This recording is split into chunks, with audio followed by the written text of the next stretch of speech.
Nossa conversa hoje em Menorá na TV, sem dúvida nenhuma, vai ser muito interessante, porque nós recebemos a visita, para nossa satisfação, do embaixador da República Tcheca no Brasil, Ivan Jančárek. Nós acabamos de voltar da República Tcheca, tivemos uma viagem muito interessante. Os tchecos têm bastante respeito e um enorme apreço pelas comunidades judaicas do seu país. Tentaram de todas as maneiras salvar judeus na época da Segunda Guerra Mundial, principalmente da invasão alemã. E é uma alegria, uma honra muito grande poder bater esse papo com o embaixador da República Tcheca no Brasil. Tudo bem, Ivan? Muito obrigado, Ronaldo. Foi muito bem. Muito obrigado pelo convite. É uma honra e prazer para mim ficar aqui. Aí espero que vamos ter uma boa conversa, né, sobre história e sobre o presidente também da República Tcheca, também do Brasil. Menorá na TV entrando no ar mais uma vez.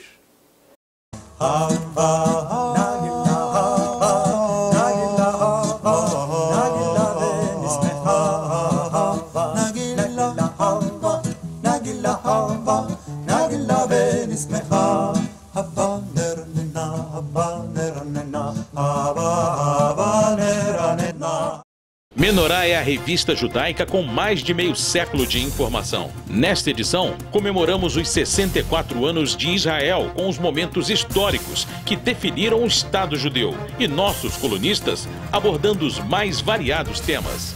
Assine Menorá e garanta a qualidade da sua informação. Ivan, eu descobri conversando com você, logo que você nos deu a honra de nos visitar, que você também é rubro-negro, você é Flamengo, você chegou no Brasil e torce pelo Flamengo, você gosta de futebol e conhece futebol. Como é que vai o futebol da República Tcheca? Olha, futebol é grande paixão de mim, eu gosto muito de futebol, nunca joguei profissionalmente, mas eu acho que até hoje em dia jogo. Recentemente temos uma partida como deputados da Câmara do Congresso Brasileiro, entre os diplomatas da União Europeia, que foi organizado pela Embaixada da República Tcheca. Mas hoje em dia, futebol na República Tcheca continua a ser o esporte número 1. Também, entre outros esportes, o hockey de gelo, que é também onde os tchecos são muito bons. Mas futebol, agora vamos torcer para a Copa de Europa. Antes de torcer para a Copa de Europa, que vai se organizar em Polônia, também temos de recordar-nos uma data muito importante. 50 anos de aniversário de final 62 em Chile. Felizmente, naquela época, a Tchecoslováquia perdeu ao Brasil, mas até hoje foi o maior sucesso da nossa equipe no Copa do Mundo. Aí vamos nos torcer para 2014 ser ainda melhor. Olha, naquele então de 1962, nós já também conversamos um pouquinho sobre isso. Você não era nascido e eu tinha 12 anos de idade.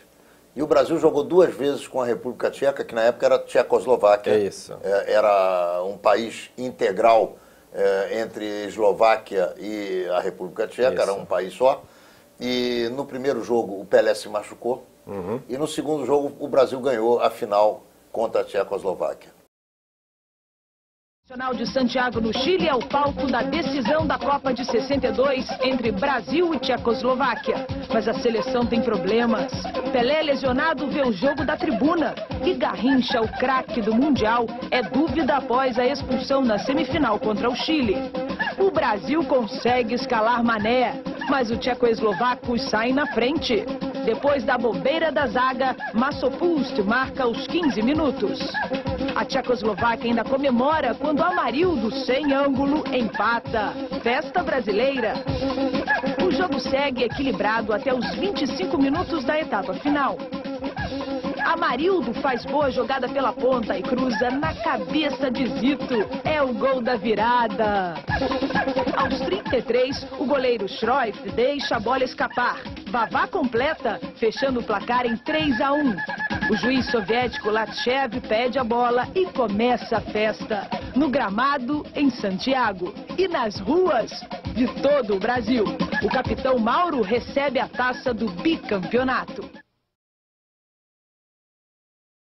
A Tchecoslováquia tinha um time não só de excepcionais jogadores de futebol, comandados pelo Masopust, que era o número 5, o meio de campo da República Tcheca, e eles tiveram muito respeito pelo Pelé, que se machucou, teve um estiramento muscular gravíssimo naquele jogo, no primeiro jogo, que foi o segundo jogo da Copa do Mundo. Depois do México, o Brasil enfrentou a Tchecoslováquia, o Pelé se machucou e os atletas tchecos foram de uma educação, de uma cortesia que nunca se viu em futebol, e aconteceu naquele primeiro jogo em que o Pelé se machucou e o Brasil empatou com a República Tcheca de 0-0. Em seguida, o Brasil foi à final e a Tchecoslováquia também, e nós vimos o Brasil ganhando de 3-1, com gol de Amarildo, Zito e Garrincha, se não me falha a memória. Então, eu queria saber o que vocês vão fazer para celebrar essa final 50 anos depois aqui no Brasil. Aqui no Brasil, nós pretendíamos, com cooperação com o Ministério do Esporte, nós vamos trazer alguns jogadores daquela época, daquele time 62, que era uma geração de ouro para nós, na verdade. E foi a primeira geração depois da Segunda Guerra Mundial, que, na verdade, conquistaram muitos sucessos no futebol. Foi em 1960, quando eles perderam no final, como naquele tempo União Soviética, e eles acabaram de ser no terceiro lugar na Copa de Europa naquela época. Aí depois de 62 eles foram para Chile e ganharam, empataram com o Brasil, e até depois da semifinal eles foram para o Brasil. Queria dizer que o primeiro gol que foi batido foi pela Masopust, né? Que ele fez 1-0. Fez 1-0. Infelizmente saiu como foi. Mas claro, o melhor tem de ganhar. Aquela equipe ainda continua a jogar, e em 64 eles ganharam o terceiro lugar em Jogos Olímpicos em Tóquio. Na verdade, isso foi uma geração muito forte, muito boa, com times também no nível de clubes, foi também muito boas naquela época, onde jogou o Josef Masopust, a Dukla Praha, que foi uma das melhores equipes de clube, vamos dizer, também jogaram com Santos daquela época, e acho, se não me engano, eles venceram naquele jogo. Eu acho, hoje em dia, 50 anos depois, quando já metade de time já faleceu, acho que alguma coisa deveria ser feita. E nós propusemos para o Ministério do Esporte, eu acho que o ministro Rebelo foi ele nos apoiou muito, e nós vamos fazer, como Confederação Brasileira de Futebol, uma exibição no Museu de Futebol em São Paulo. Vai ter reencontro dos jogadores e vai ter uma mesa redonda, né, para falar sobre isso. Eu acho também, vamos ter 2013, espero que nós vamos ter um projeto conjunto de selos entre a República Tcheca e o Brasil, com um tema de futebol, e para recordar 50 anos desse aniversário. Isso seria mais importante. Hoje em dia vamos ter Copa de Europa, nós torcemos, como os tchecos, claro que os tchecos vão sair de quarta final para semifinal e, quem sabe, para o final também, e vamos ver se 1º de julho quem vai jogar no final. Ótimo. Eu quero dar um pulo grande, um salto, daqui do Brasil e da Copa do Mundo que aconteceu no Chile em 1962, para a Europa e para a República Tcheca. Como é que vocês se sentem com o país hoje, República Tcheca, e a Eslováquia sendo um país diferente? Essa é efetivamente a história, a continuação da história, da boa história da República Tcheca, é assim como está hoje? Ou o país unificado, ou essa região unificada funcionava de uma maneira mais a contento? Como é que você, como tcheco, vê essa questão?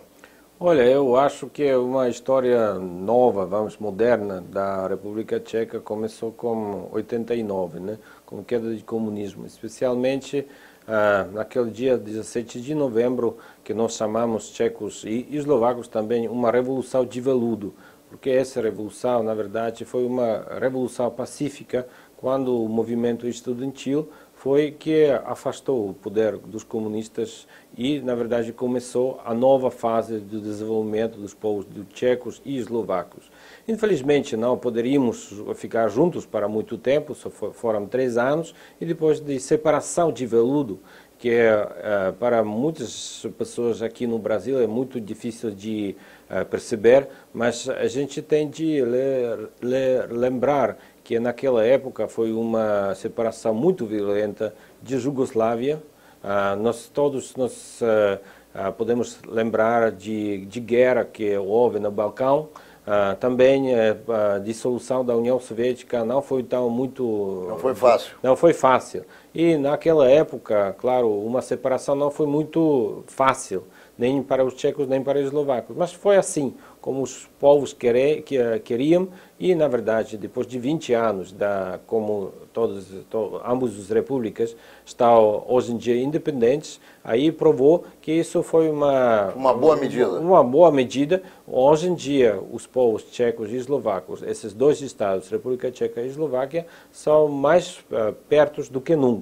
Aí tem uma troca livre de pessoas, de serviços, de capital, tem uma movimentação de pessoas sem fronteiras.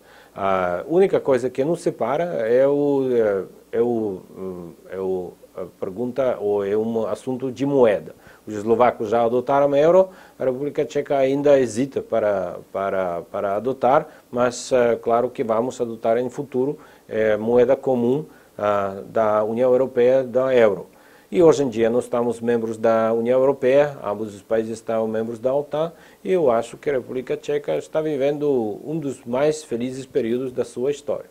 Eu posso testemunhar a qualidade do povo tcheco, principalmente o respeito que o povo tcheco tem pelo turista, o respeito que o povo tcheco tem pelo visitante, por aquele que procura as cidades como Praga, por exemplo, que é uma cidade maravilhosa, a cidade de Karlovy Vary, onde você nasceu, sim, e que é a cidade das águas minerais, águas que saem do chão com uma gradação de calor enorme e que são... talvez quando esteve na minha sala ali, talvez você tenha visto um copinho com canudo, isso, que é de porcelana, sim, muito interessante.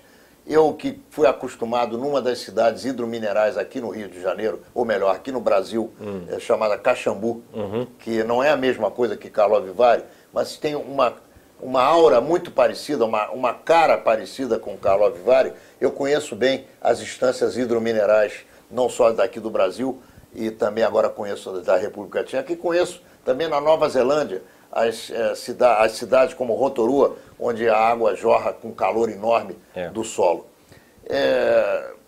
Como é que você sente a questão turística na República Tcheca hoje? É uma visita constante de muita gente do mundo inteiro?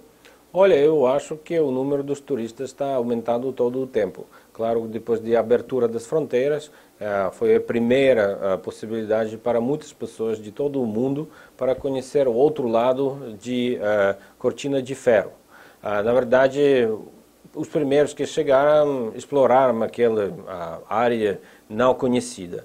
E algumas vezes eles foram bem surpreendidos com o que nós temos e que nós podemos oferecer. Claro, o serviço naquela época não foi tão bom como a gente acha que poderia ser. Mas, depois de 20 anos, acho que o turismo e, vamos dizer, o que nós, como os tchecos, nós fizemos para receber os turistas, já vale a pena visitar a República Tcheca. Nós temos um crescimento constante de turistas indo para a República Tcheca. Hoje em dia, nós recebemos por ano por volta de 6 milhões de turistas que estão visitando a República Tcheca. O grande pérola, ou vamos dizer, o grande joia é Praga. Praga é visitado pelo 80% dos turistas que estão chegando para a República Tcheca e, claro, muitas delas gostam e somente ficam lá. Mas, como você bem disse, e acho que isso foi também o objetivo da sua visita para a República Tcheca tem muita coisa para oferecer para turistas, nem somente Praga, mas também outras cidades, nem sobre cidades, mas também outras coisas muito interessantes. Somente uma coisa falta na República Tcheca, é o mar.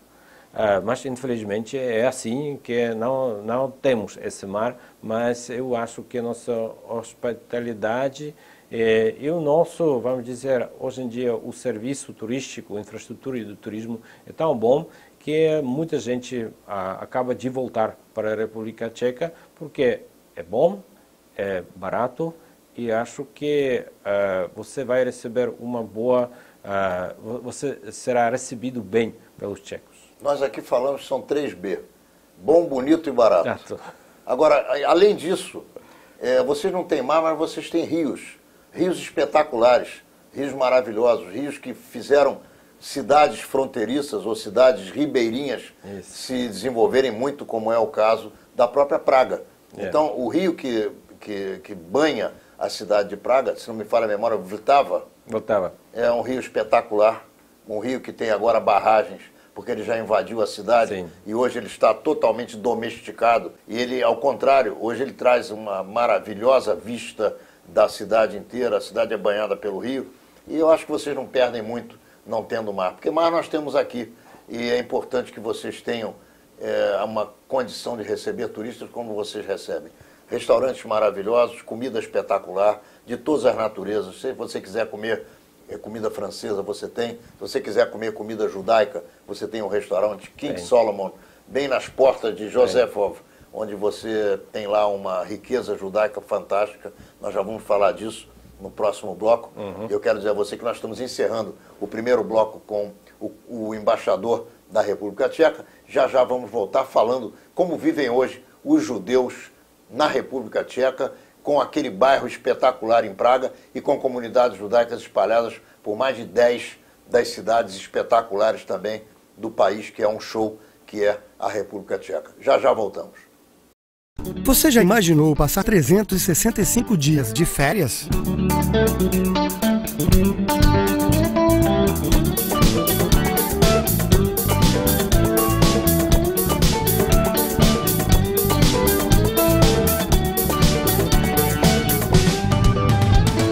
E aí, gostaram?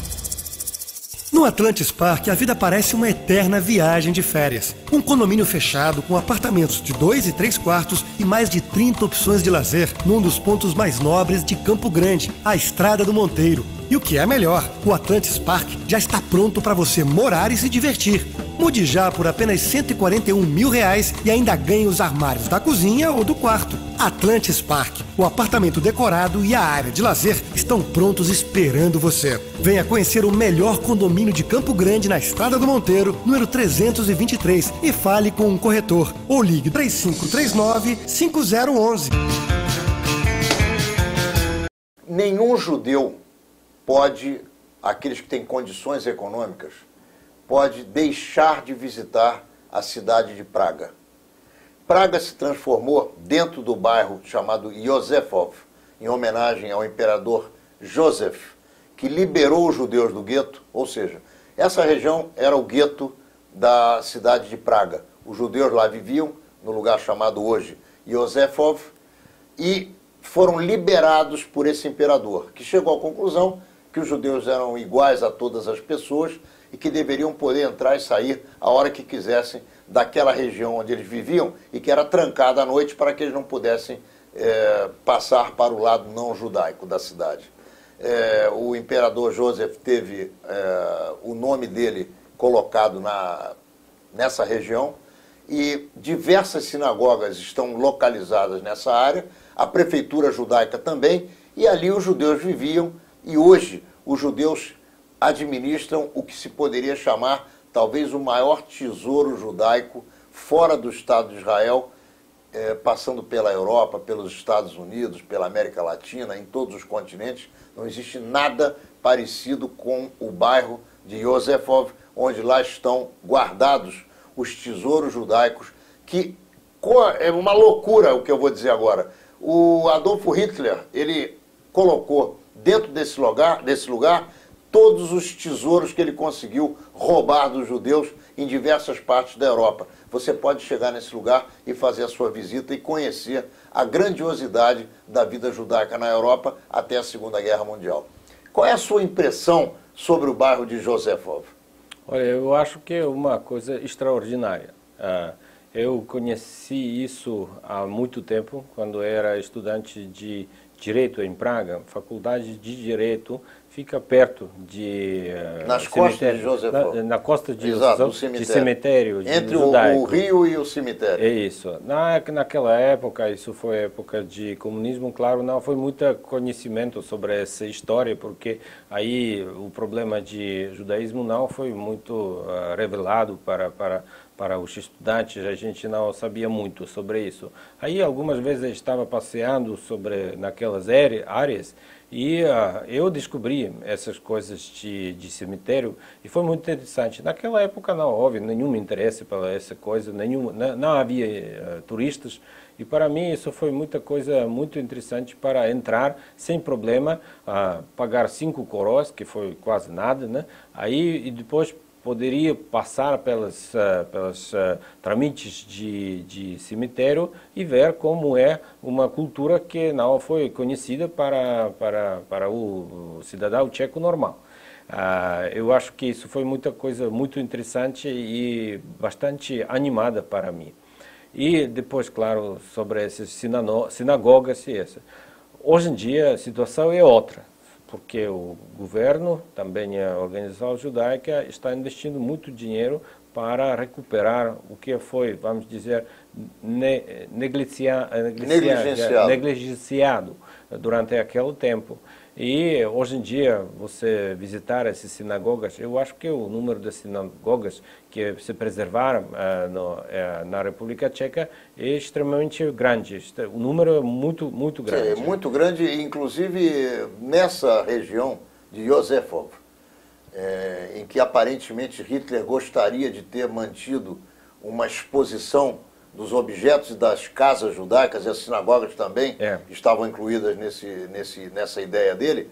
Ele acabou fazendo uma preservação que é fundamental, não só para a República Tcheca, mas para todos os judeus que vivem no mundo. Porque não há um judeu hoje, principalmente na América Latina, que não tenha um parente europeu, que não tenha alguém da sua família que tenha ou sobrevivido ou caído com a questão do nazismo.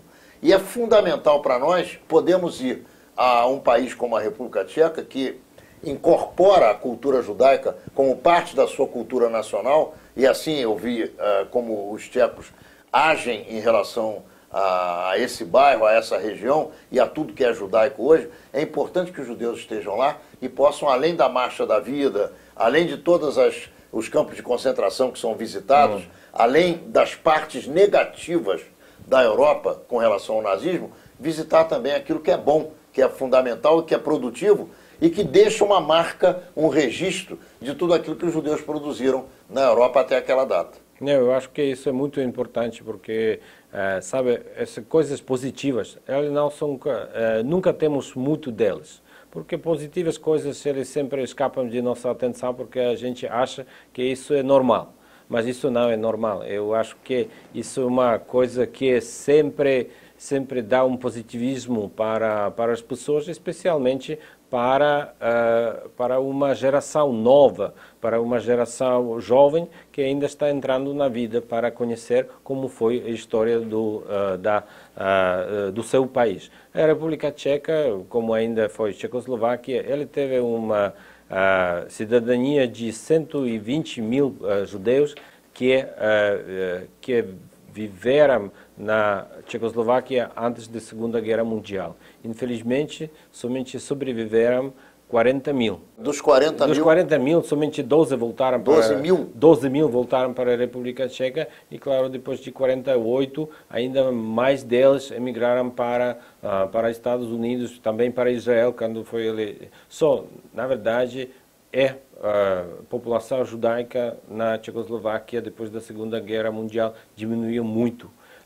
Mas, depois de 89, acho que a gente encontrou uma possibilidade como rejuvenar essa nossa parte da história, porque, claro, a gente não poderia esquecer o que foi parte do nosso povo e que sempre que trouxe uma coisa boa para a República Tcheca. E, principalmente, é uma cultura que nós, judeus, por mais ou menos que as pessoas compreendam isso, nós somos parte integrante dos países onde nós nascemos onde nós vivemos e dos quais nós somos cidadãos. Os judeus da República Tcheca, na época Tchecoslováquia, eles eram cidadãos da República Tcheca ou da Tchecoslováquia, como são até hoje e como sempre foram no Brasil e em qualquer outro país.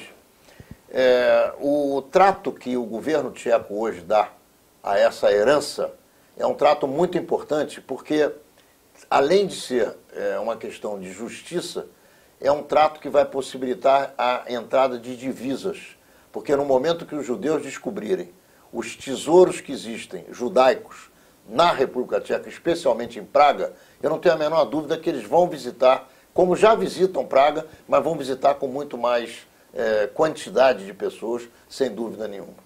Eu acho também que eles vão visitar, mas eu acho que o governo e também o povo tcheco não estão fazendo isso por causa de turismo. Eu acho que isso faz parte da nossa história e acho que muitos judeus eles fizeram muitas boas coisas para a Tchecoslováquia, para a República Tcheca, para a Boêmia. Por isso a gente, se tem essa riqueza histórica, monumental, acho que deveria ser preservada e também rejuvenada e para ser mostrada para os outros. Na verdade, como eu disse, de 120 mil judeus, quantos eles sobreviveram? Muito poucos na República Tcheca. Só por isso acho que o Holocausto tem uma significância muito grande para os tchecos. Mas mesmo assim, com a sobrevivência muito baixa, porque foi assim na Europa inteira, o que existe de riqueza cultural judaica em Praga é alguma coisa inenarrável, indescritível.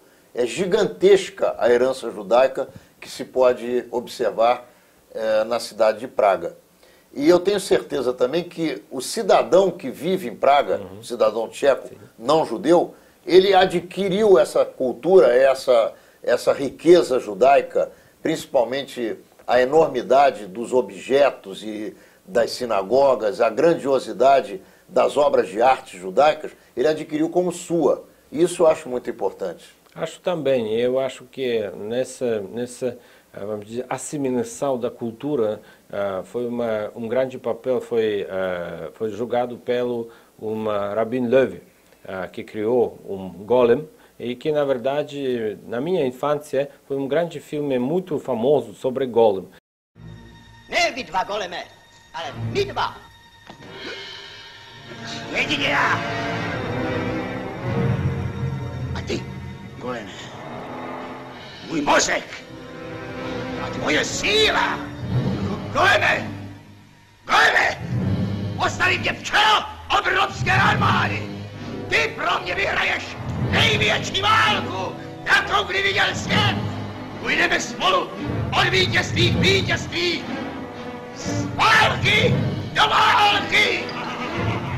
A budeme bořit a lámat a kácet a ničit a diktovat celému světu. Spojeme si, co to dělá?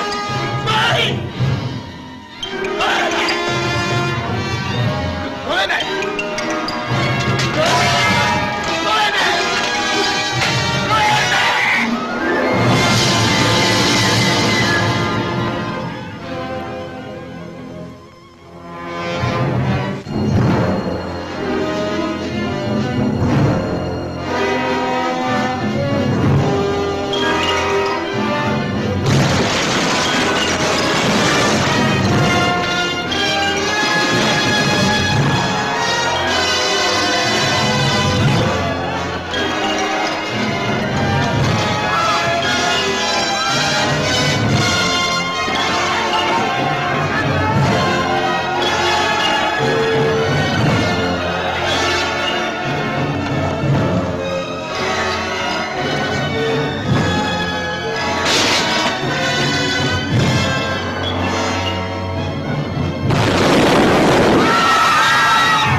É claro, é uma filmagem que tem umas outras, é outra postura do que, na verdade, como foi esse Golem, mas essa coisa, vamos dizer, muitas gerações tchecos, como esse grande filme que foi filmado nos anos 50, mas como grandes atores, que muitas gerações associaram com essa figura de Golem, e hoje em dia eles já sabem que isso Golem não foi somente o primeiro robô que existia, mas também foi, na verdade, foi uma parte da história judaica para se proteger sobre os assaltos que, na verdade, no passado foram mais frequentes. Agora, a figura do Rabino Lev, que já tem 500 anos de história, essa figura é tão respeitada em Praga que o Rabino Lev, em escultura, está guardando a porta da prefeitura da cidade. É uma das duas esculturas do lado esquerdo, de quem está dentro da prefeitura, olhando para a rua. Do lado esquerdo é a figura do Rabino Lev, e é muito interessante, porque não existem muitos judeus rabinos guardando as portas de prefeituras em cidades tão interessantes quanto Praga, que existem no mundo. Acho que isso é o significativo que a gente vê como a cultura judaica enriqueceu a vida de Praga, e por isso eu acho que estamos só pagar um pouco de homenagem aos judeus que viveram na Praga, que fizeram parte, que vivem ainda, que fizeram parte e fazem parte hoje em dia da sociedade tcheca. E, na verdade, não somente em Praga. Eu acho que você viajou e você viu que nem somente em Praga vivíamos judeus, mas eles foram em muitas cidades da República Tcheca, e também nem somente na minha cidade natal, de Karlovy Vary, mas também na cidade de Pilsen. Que além de ser uma cidade muito interessante e moderna, mas também é sede de cerveja que se chama Pilsen em todo o mundo. É dela que nós vamos falar, da cidade de Pilsen. Tá ótimo. Já no nosso terceiro bloco, porque nós estamos encerrando o segundo bloco dessa conversa interessantíssima com o embaixador da República Tcheca no Brasil. Não saia daí, já voltamos, nós vamos falar de cerveja e principalmente das melhores cervejas do mundo. Eu tive a oportunidade de conhecer uma das mais importantes cervejarias da República Tcheca, exatamente na cidade de Pilsen, e nós vamos conversar com o embaixador a respeito dos gostos que ele tem sobre as cervejarias da República Tcheca, que é o país que ele representa com tanta qualidade aqui no nosso país, no nosso Brasil. Já voltamos.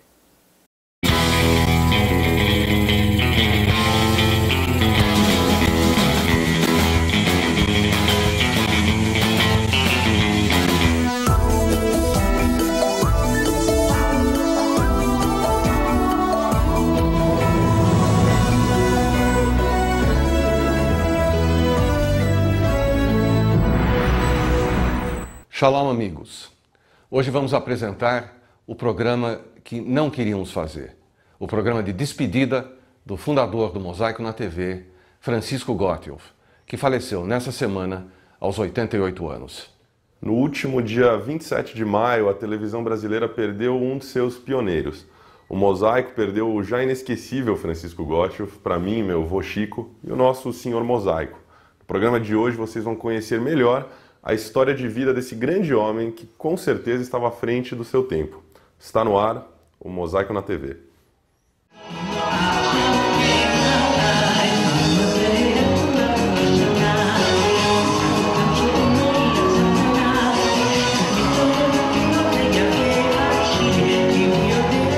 Bom, eu me honro muito estar aqui no programa Mosaico com toda a colônia. Responda rápido. Qual o programa mais antigo da TV brasileira? Jornal Nacional? Não, esse está no ar há apenas 31 anos. Santa Missa em seu lar? Chegou perto, 32 anos. Programa Silvio Santos? Quase isso, 37 anos. O campeoníssimo de permanência no ar é o programa Mosaico, que estreou na TV Excelsior em 16 de julho de 1961. Meu pai dedicou boa parte de sua vida ao Mosaico, mas é importante entender de onde ele veio. Nasceu em 25 de julho de 1923 em Breslau, na Alemanha, e vivenciou, junto aos meus avós o início do terror nazista. Eu, como criança, não imaginava toda esta história, mas, lamentavelmente, quando uma vez fizemos um passeio de bicicleta, passamos por nossa cidade e, de repente, lá diziam: o que vocês são judeus? Então volta para a cidade, vocês não têm nada que ficar passeando. Eu cheguei numa sexta-feira do colégio e o meu pai disse: amanhã vamos emigrar, vamos deixar tudo para trás, nós vamos embora. E eu nem sabia para onde e como e o que eu devia fazer, e realmente foi o que aconteceu. Nós fomos de um dia para o outro embora da Alemanha. A história de Francisco Gottschalk no Brasil começava a se desenhar. Quando o pai de seu Francisco, Siegfried, chegou ao Brasil, eles primeiro desembarcaram no Rio, depois vieram para São Paulo. Aqui, ele abriu uma pequena mercearia. A família se afiliou à CIP, a Congregação Israelita Paulista, que então reunia judeus alemães recém-chegados. Logo, Francisco se juntou ao grupo juvenil Ava e Andava, onde foi escoteiro e também chefe de escoteiro.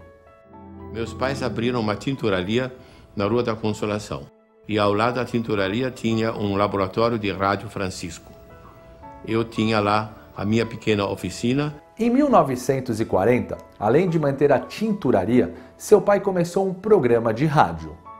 Meu pai já tinha feito o programa de rádio, né, Hora Israelita. Eu acho que todas as casas judaicas que tivessem um rádio e pudessem naquele horário ouvir, ouviam. Eu acompanhava o meu pai no programa de rádio porque eu falava um pouco mais português do que ele. Eu dava uma certa orientação, eu fazia o possível de ajudar. Já em 1952, meu pai deixou de existir, lamentavelmente, muito cedo. Eu tinha que cuidar mais ainda da programação. O programa de rádio era a agenda da comunidade. Se você queria saber o que estava acontecendo em São Paulo, era só ligar às 7, 7h30 da manhã, dependendo da estação em que estávamos. Você podia saber quem casou, quem nasceu, quem faleceu, quem fez bar mitzvah, além, é claro, das notícias de Israel. O programa era transmitido diariamente e ficou no ar até 1980. No dia 16 de julho de 1961, num domingo, às 14 horas, Mosaico na TV estreou na TV Excelsior, no canal 9. Entenda mais sobre como tudo começou com nosso amigo, o ator Caco Ciocler. É aqui no Teatro Cultura Artística que a TV Excelsior montou um dos seus estúdios e o seu auditório. Aqui eram produzidos os shows ao vivo da emissora. A Nestor Pestana transformou-se na Rua da Nova Televisão e por aqui era comum encontrar artistas como Ataúfo Alves, Orlando Silva, Dalva de Oliveira, Silvio Caldas, entre tantos outros que faziam enorme sucesso. Aqui nasceu a moderna televisão brasileira e o Mosaico na TV faz parte dessa história. Eu fui na TV Excelsior, na ocasião falei com Álvaro Moya, que já foi diretor, e contei para eles o que eu queria fazer. E eu gostei da ideia dele, porque a comunidade judaica no Brasil, principalmente em São Paulo, que era o início da TV Excelsior, era na cidade de São Paulo, a comunidade judaica em São Paulo era muito forte, assim como a comunidade italiana, a comunidade árabe. Então, quer dizer, era uma maneira de você homenagear uma comunidade que tinha uma participação muito grande dentro do espectro da cidade. A TV Excelsior me cedeu 25 minutos. Lá fui eu, no primeiro programa, me senti naquele palco enorme e ao meu lado o Dr. Abreu Sodré, então presidente da Assembleia Legislativa, e ao outro lado o saudoso deputado Jacó Salvador de Sveibel. Quando era para começar a falar, o meu coração não sei onde é que foi parar, eu acho que quase não consegui dizer nem A. Mas graças a Deus começou e não parou mais, né? Em 1961, quando o Mosaico na TV foi ao ar pela primeira vez, a televisão no Brasil tinha apenas 11 anos de existência.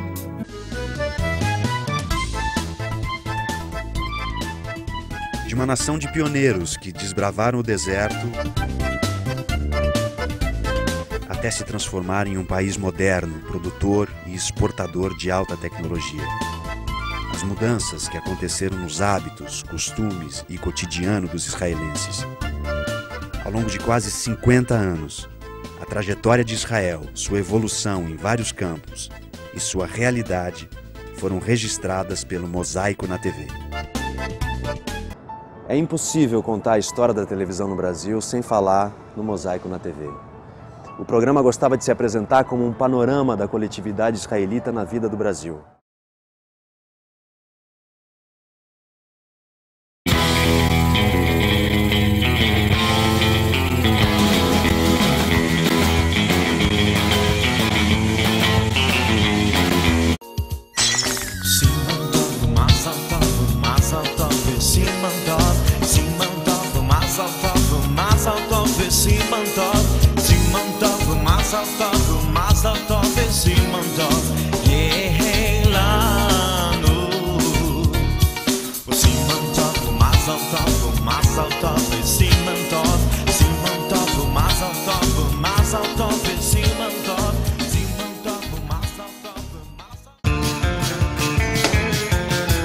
Não se pode falar sobre a República Tcheca sem falarmos da cerveja tcheca.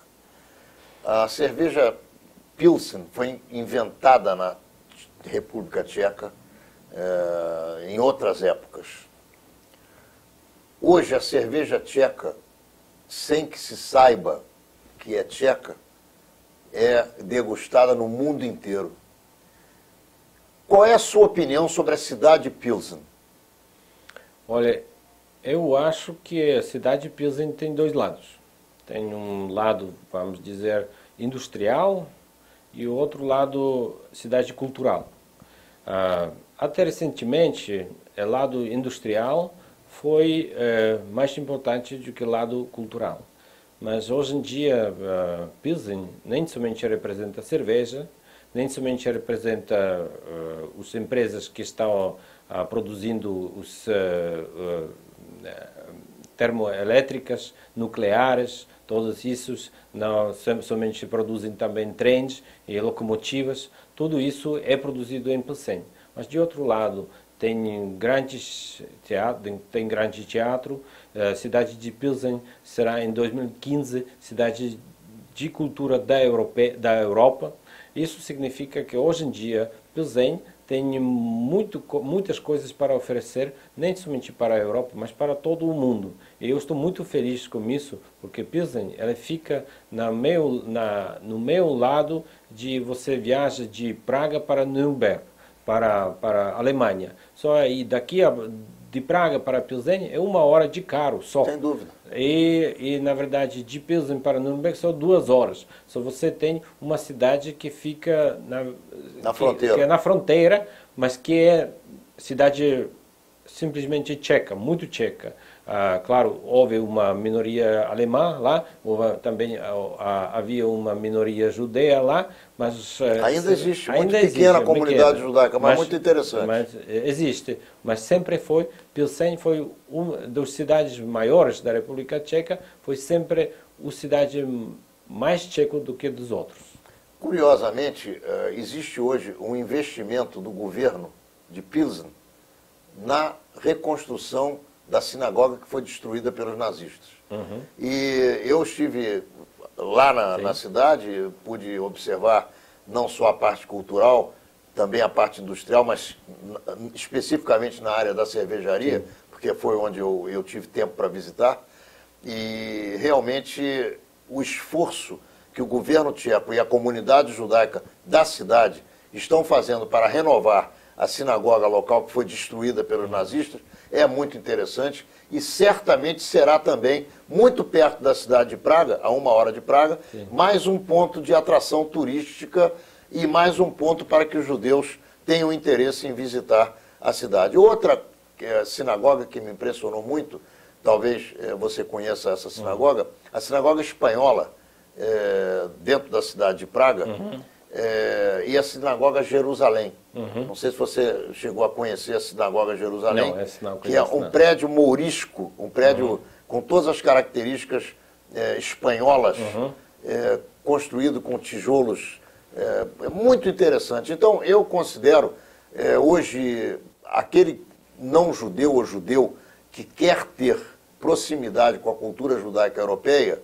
ele, além de ir a Sevilha, a Toledo e as cidades espanholas, não pode deixar de ir a Praga, não pode deixar, de forma alguma, de conhecer o que os judeus fizeram na República Tcheca e continuam fazendo. Eu queria ouvir a sua opinião a respeito disso. Não, olha, eu acho que Praga é uma cidade muito interessante para ir, para visitar, por causa também que você pode explorar toda a Praga a pé. Que isso, se você tem uma guia, aí você não precisa de usar táxis ou usar essa. Aí você usa para transporte público e você pode ver todas as obras. Na verdade, Praga é um livro de arquitetura aberta. Espetacular. Espetacular. Especialmente de era de barroco e, na verdade, também, como você falou, é herdança judaica que está bem preservada na Praga. Praga teve uma sorte, na verdade, porque a última guerra que Praga passou foi a guerra de 16-18, quando os tchecos, a nobilidade tcheca perdeu o seu luta pela independência com austríacos de Habsburgo.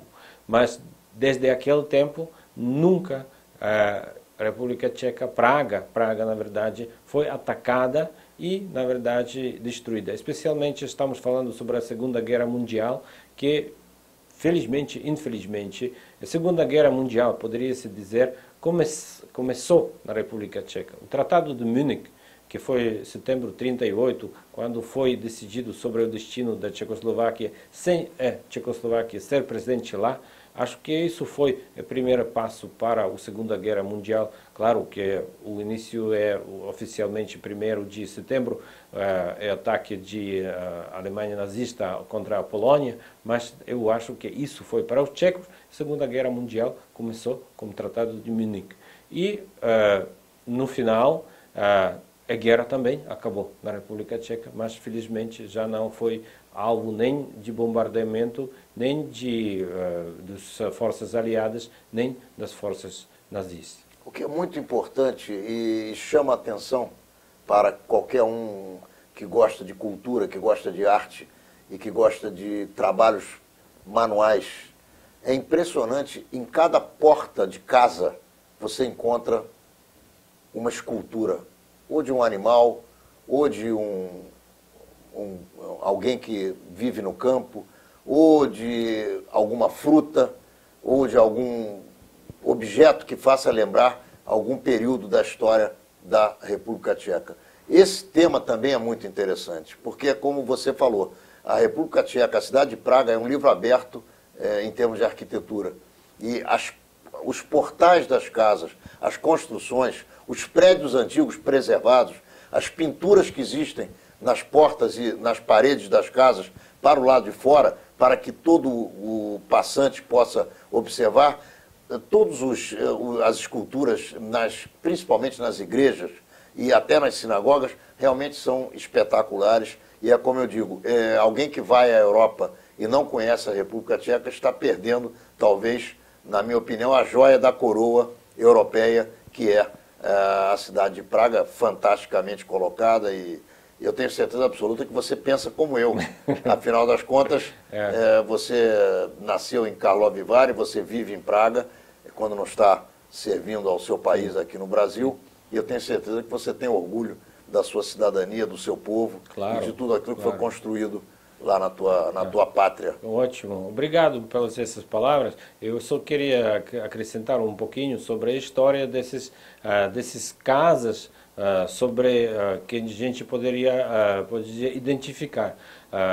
Há muitos anos atrás, vamos dizer, antes do século XVII, não haviam ruas que foram chamadas de qualquer, mas sempre foram as casas que tiveram os nomes. E por isso as casas tiveram de colocar os nomes na sua frente, na sua portaria. Só tem e porque hoje em dia Praga ainda é uma cidade muito velha, muito antiga, que preservou muitas casas de 500 anos, vamos dizer, 300 anos. Tem muitas casas que têm esse simbolismo arcaico, na verdade, né? Porque hoje em dia essas casas já têm números, mas muitas casas delas são conhecidas como uma casa de 3 uvas, ou uma casa de 3 violinas, ou qualquer coisa isso. Aí você se pergunta, algumas tchecos conhecem, ou alguns praguenses conhecem mais esses nomes de casas do que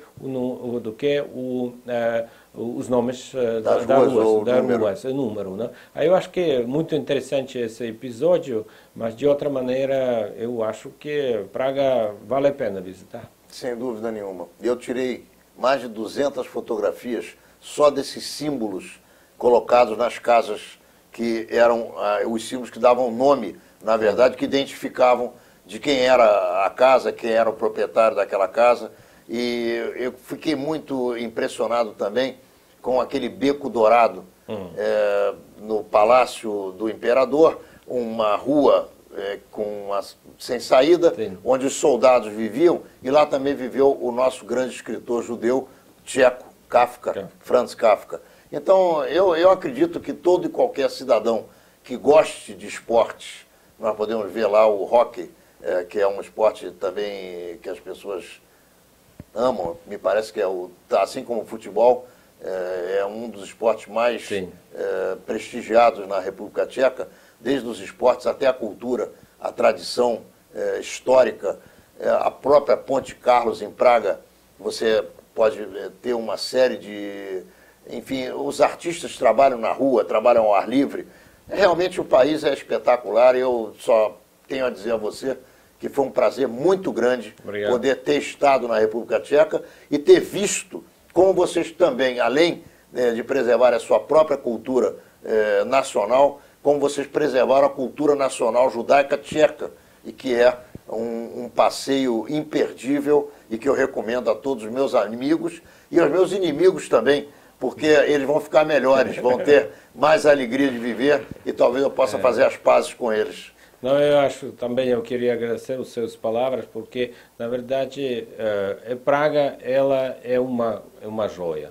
É uma joia que poderia ser explorada. Eu acho que há muita gente que visitou Praga, mas são alguns que visitaram há 30 anos atrás. É outra coisa. É outra coisa hoje em dia, só por isso eu queria convidar aqueles que já visitaram e que ainda não visitaram para ir ver Praga como uma patrimônio mundial, patrimônio de Unesco, que é uma cidade muito interessante, nem para tchecos, mas também para todos os turistas que vão chegar para a República Tcheca.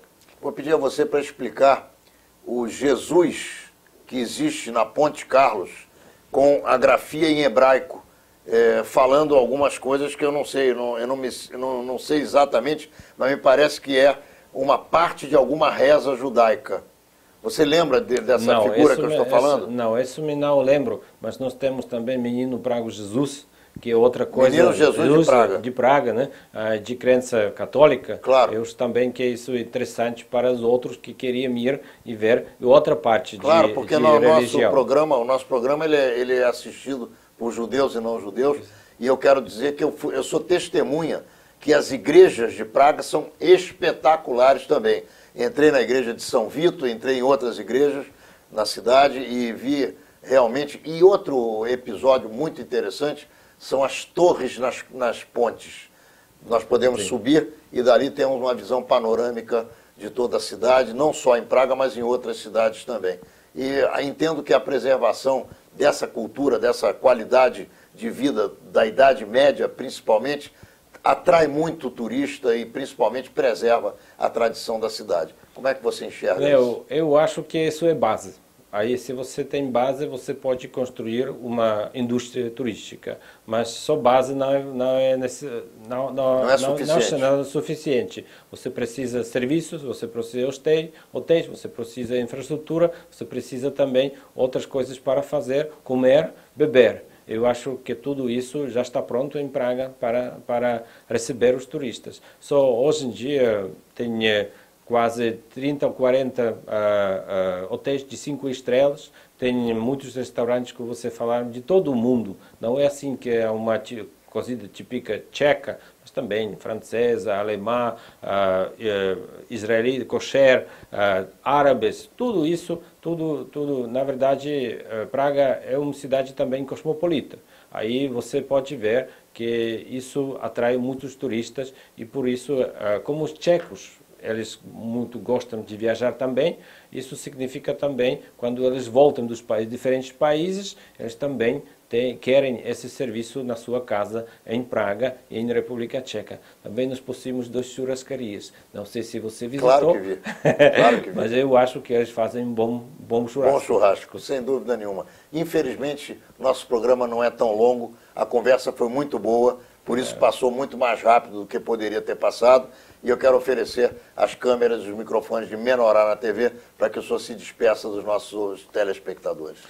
Eu queria agradecer muito pela sua atenção, foi muito grande prazer para mim ficar aqui, ter uma conversa muito animada com você, foi muito bom. Acho que nós fizemos uma troca das palavras sobre a história da República Tcheca, mas também sobre como os tchecos estão cuidando do seu passado judaico também, como povo que foi muito importante na nossa história, e acho que hoje em dia nós estamos pagando um pouco de apreciação para o que foi feito para eles na República Tcheca. Espero que nós podemos nos ver na República Tcheca e queria me despedir com algumas palavras na língua tcheca.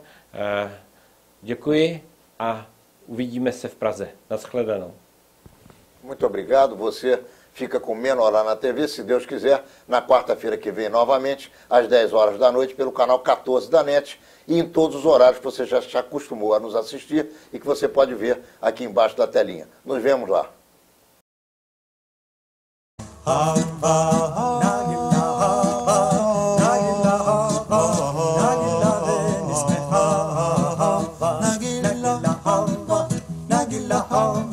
Nagila